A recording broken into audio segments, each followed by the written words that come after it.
Everyone, कैसे हैं बच्चे आप सब लोग। Hoping fine for everyone.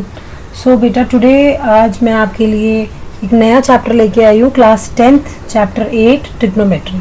अभी देखिए व्हाट इज इतनी जल्दी, अभी आप सोच रहे हो कि अभी मैंने 9th क्लास की सीरीज बनाई, अभी इतनी जल्दी चैप्टर 8 ट्रिग्नोमेट्री कैसे ले आई, क्या सोचा मैंने। तो एक्चुअली में बेटा देखो क्लास 10th के एग्जाम्स बिल्कुल नज़दीक आ चुके हैं। सो ट्रिग्नोमेट्री जो है अभी इस साल जो है 12 मार्क्स का वेटेज लेके चल रहा है।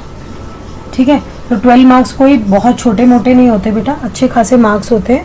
ठीक है, तो इसीलिए मैंने सोचा कि क्यों ना बच्चों के लिए कुछ इंपॉर्टेंट टिप्स देते हुए इस चैप्टर की कुछ बेसिक्स मैं आज आपको बताऊंगी। बेसिक्स मतलब देखो हमेशा ध्यान रखो, कभी भी आप ये चीज़ मानते हो कि सबसे पहले हमको बेसिक्स, कभी भी कोई घर बनाना होता है, कुछ भी करना होता है तो सबसे पहले उसकी फाउंडेशन रखी जाती है बच्चे। जब मैं इस बिल्डिंग की फाउंडेशन, इसके ऊपर मेरे को बहुत बड़ी बिल्डिंग बनानी है ना, तो पहले मुझे उसके लिए बेटा फाउंडेशन रखनी पड़ेगी।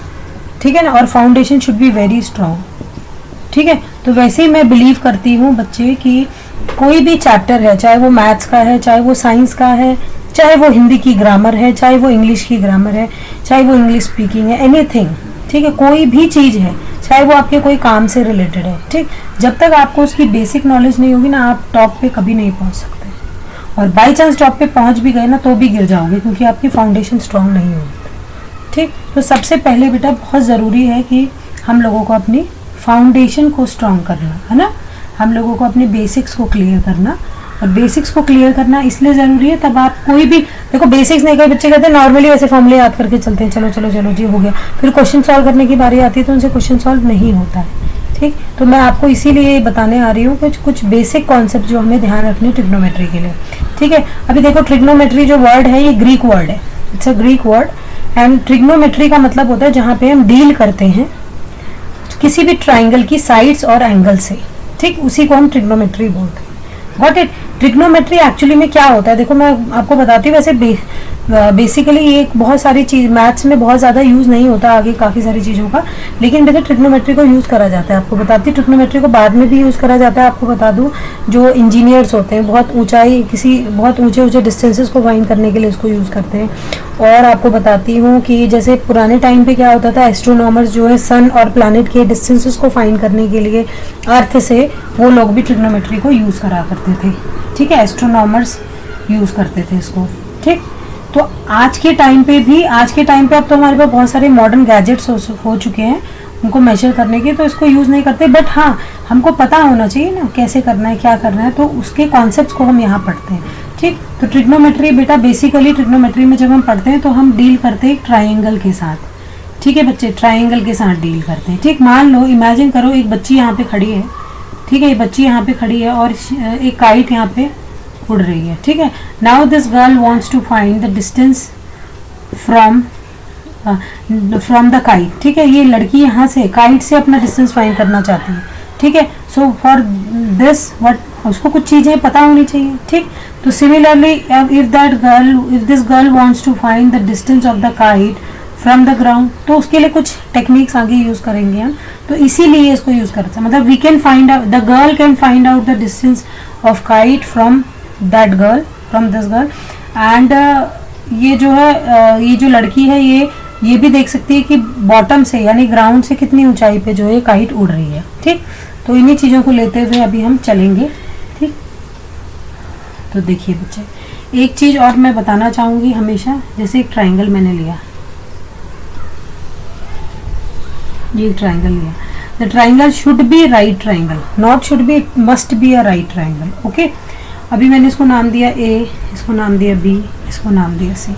ठीक है, देखो एक राइट ट्राइंगल में नॉर्मली हम क्या करते हैं, इसको परपेंडिकुलर, बेस और हाइपोटेन्यूज में डिवाइड कर देते हैं। बट एक्चुअली में होता क्या है, देखो मैं आपको दो ट्राइंगल लेके दूंगी और दोनों के नाम ए डैश सी डैश, नहीं नाम मैं दोनों के सेम ही रखूंगी, 90 डिग्री भी मैंने सेम जगह रखा। ठीक, तो इन दोनों में सबसे पहले तो मुझे डिस्टिंग्विश करना चाहिए। एक में मेरे को थीटा यहाँ दिया हुआ था, मतलब जो लड़की थी, the girl is observing from here. Okay, और इस केस में क्या था, यहाँ पे थीटा था, मतलब यहाँ पे लड़की यहाँ से ऑब्जर्व कर रही थी। Got it. थीटा एक बारी में यहाँ था, एक बारी में थीटा यहाँ था।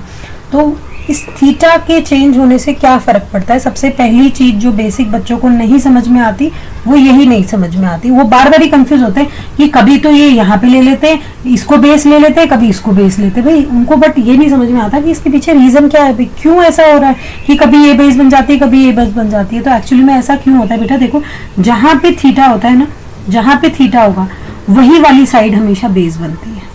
पहली चीज तो ये ध्यान रखो, जहां पे थीटा होगा, ये देखो जहां पे थीटा है वही साइड हमेशा बेस बनेगी। गॉट इट, ठीक।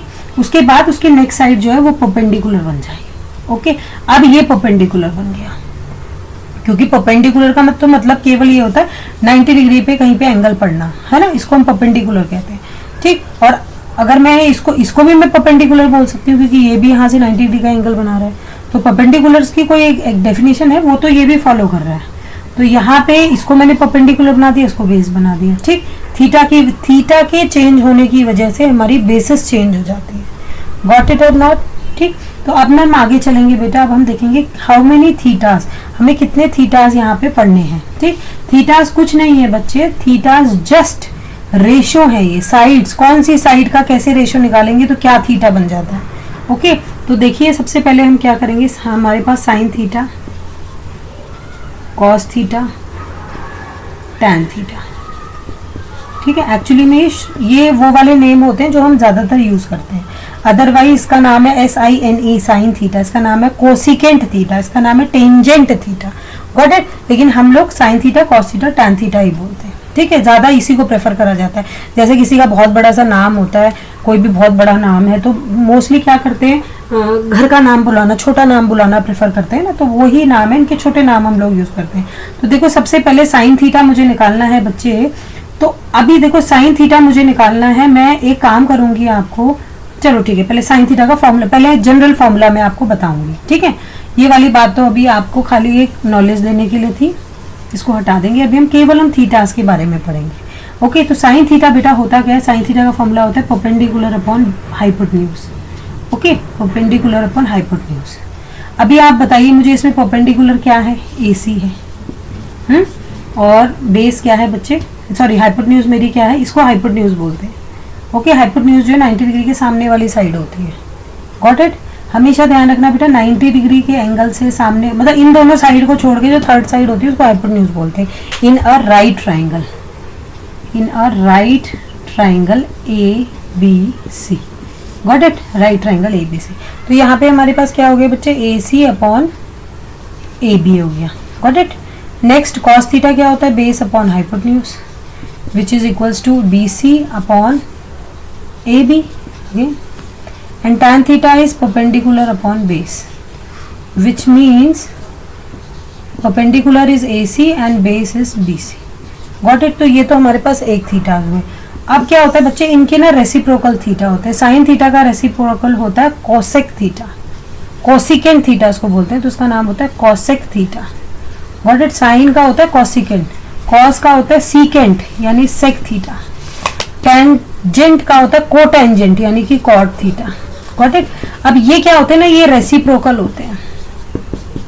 रेसिप्रोकल, रेसिप्रोकल का मतलब क्या होता है, रेसिप्रोकल का मतलब बोलता है उल्टा होना, बिल्कुल इनवर्स, इनवर्स हो जाना। इनवर्स मतलब 1 upon sine theta, sec theta would be 1 upon cos theta, 1 upon tan theta. Got it. तो भाई अब उल्टे हैं तो इसका मतलब यहाँ पे भी तो उल्टा हो जाएगा, तो ये परपेंडिकुलर पर हाइपोटेन्यूज है, तो ये क्या होगा, हाइपोटेन्यूज अपॉन परपेंडिकुलर, ये हो जाएगा हाइपोटेन्यूज अपॉन बेस, ये हो जाएगा base upon perpendicular. Got it. और तो ये भी सारे उल्टे हो जाएंगे, ये हो जाएगा AB अपॉन AC, ये हो जाएगा AB अपॉन BC, और ये हो जाएगा BC upon AC। Got it. ठीक, तो ये तो था हमारा अभी कुछ थीटास को हमने, कुछ नहीं यही थीटास होते हैं थ्रू आउट अपनी लाइफ में। जितनी बारी भी ट्रिग्नो पढ़ोगे, ट्रिग्नोमेट्री पढ़ोगे, ट्रिगो उसको बोलते हैं शॉर्ट फॉर्म में, जितनी बारी भी आप ट्रिगो पढ़ोगे बच्चे, आप यही थीटास पढ़ोगे, इनके कोई नए थीटास नहीं आ जाएंगे। ओके, तो sine theta, cos theta, tan theta, cosec theta, tan sec theta and cot theta. अब बच्चे बोलेंगे हम ये तो याद करने में थोड़ा सा मुश्किल हो जाएगी, कैसे याद करेंगे, तो इसके एक निम्नलिख हम बनाते हैं। देखिए हम लोग कैसे करते हैं, मैं आपको बताती हूँ, बहुत छोटा सा है। आप कभी भी एग्जाम दे रहे हैं ना, तो आप ऊपर साइड में हल्का सा डब्बा भी ना बनाए, खाली ऐसे भी लिख सकते हैं। तो हम क्या लिखते हैं, पंडित, हम लोग बनाते हैं पंडित बद्री प्रसाद हर हर बोले। पंडित बद्री प्रसाद हर हर बोले। इसका मतलब पहले हमारा साइन थीटा, फिर हमारा कॉस थीटा, फिर हमारा टैन थीटा, फिर हमारा इसका उल्टा कॉट थीटा, इसका उल्टा सेक थीटा, इसका उल्टा कॉसेक थीटा। Got it. अब हम साइन थीटा पढ़ेंगे तो हमें परपेंडिकुलर अपन हाइपोटेन्यूज, लेकिन कॉसेक पढ़ेंगे तो हाइपोटेन्यूज अपन परपेंडिकुलर, कॉस पढ़ेंगे तो बेस अपन हाइपोटेन्यूज, और कॉस और सेक पढ़ना है तो हाइपोटेन्यूज अपॉन बेस हो जाना है, और टैन थीटा पढ़ना है तो परपेंडिकुलर अपॉन बेस पढ़ना है, एंड कॉट थीटा पढ़ना है तो बेस अपॉन परपेंडिकुलर पढ़ना है। Got it. तो ये हमारा एक शॉर्टकट था, ठीक, shortcut way of learning different formulas या different ratios of a triangle using trigonometry. Okay, तो इस तरीके से ये मेरा पहला पार्ट इसका खत्म हुआ है।